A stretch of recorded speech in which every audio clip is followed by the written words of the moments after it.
is your son Nico the reason for this book?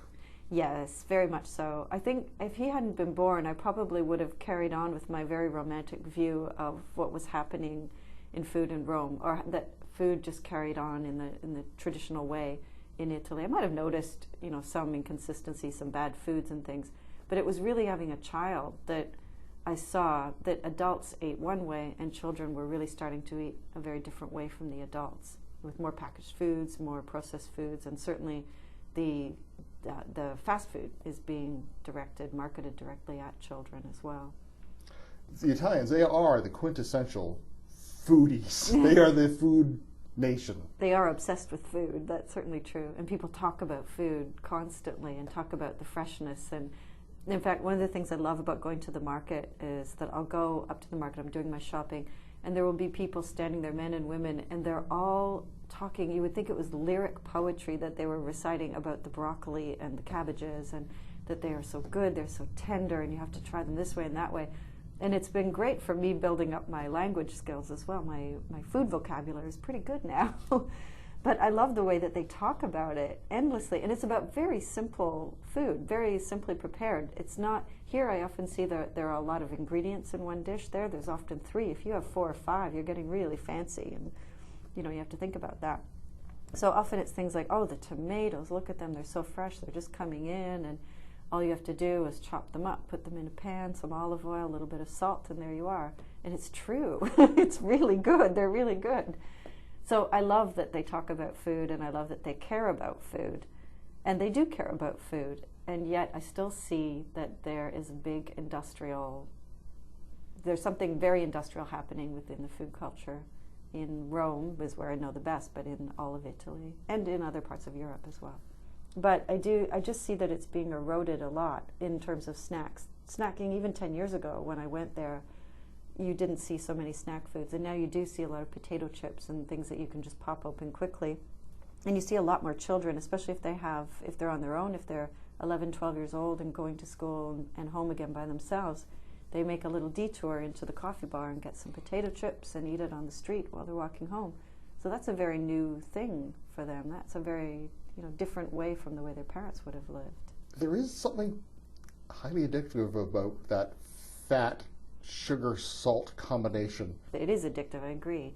And it's tasty. I love French fries, I have to admit, but I kind of limit my exposure to them.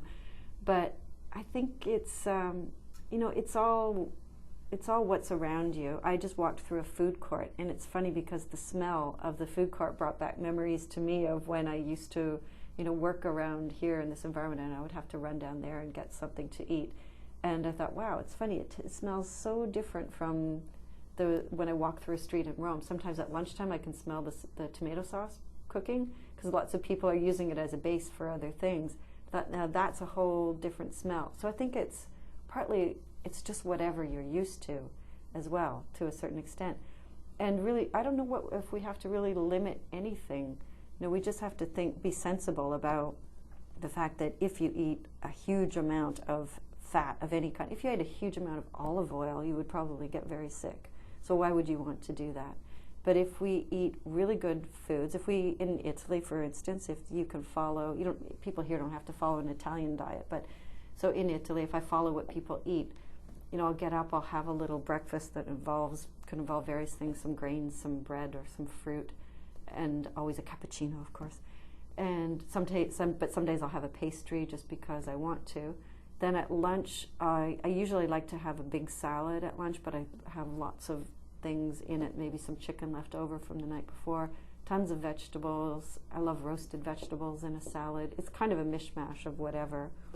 And then I wait until dinner, and many nights, maybe 4 nights out of 5 during a weeknight, we'll have pasta or we'll have a risotto, and then we'll have something else afterwards, just a little thing, maybe just a little omelet or a little bit of meat and some vegetables.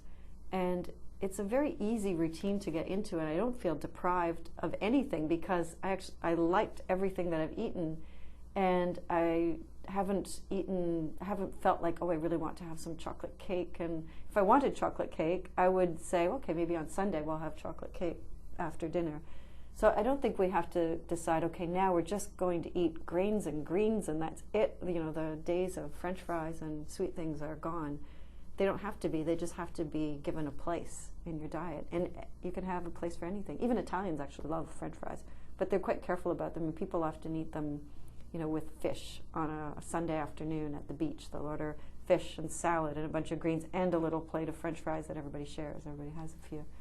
So I don't think anything has to be off the table. Are you hopeful that Nico will grow up liking the good stuff? You know, when my book came out, and of course there's a picture of what looks like a bowl of sugary cereal, he looked at it and he said, "Oh, that looks good." Oh, no. Yes. Oh. And I laughed. I said, "It does, doesn't it? It looks very colorful. It looks like candy." You know, so he thought it looked like candy, which is good. And it's true. It's good. So I try. It's hard for me because I've been writing a book, and so I do talk about it a lot more than probably an ordinary person would talk about it at home, and he's become a bit more aware of it than he needs to be. But I hope that he will see that he can have anything he wants to eat, but he just can't have it at any time. I told him every Thursday after school he can have a treat of any kind beyond just his regular snack.